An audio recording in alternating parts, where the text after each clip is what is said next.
Basara triple ఐటీలో విద్యార్థిని ఆత్మహత్య కలకలం సృష్టిస్తోంది. PUC 1 చదువుతున్న విద్యార్థిని హాస్టల్ గదిలో ఫ్యాన్ కు ఉరివేసుకొని సూసైడ్ చేసుకుంది. డెడ్ బాడీని బైంసా ప్రభుత్వ ఆసుపత్రికి తరలించారు పోలీసులు.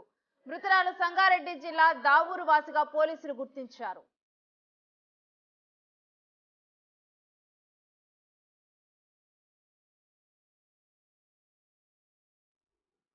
ఇక ఇదే అంశానికి సంబంధించి మరింత సమాచారం మా ప్రతినిధి సాయన్న అందిస్తారు. సాయన్న, ఈ సూసైడ్ గురించి డీటెయిల్స్ ఏంటి?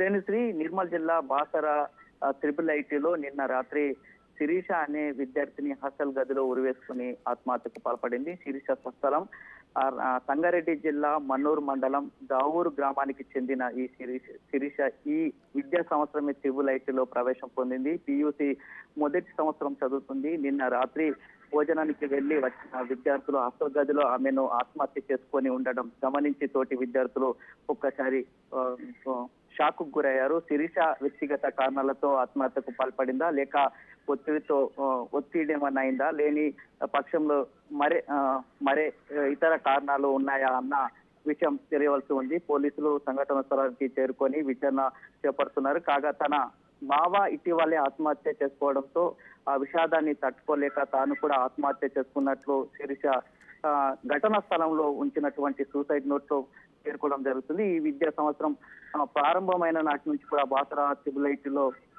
క్యాంపస్ లో ఇది 5వ ఆత్మహత్యగా చెప్పుకోవచ్చు. సో బాసర ట్రిపుల్ ఐటీలో ఆత్మహత్యలు పరంపరంగా కొనసాగుతున్నాయి.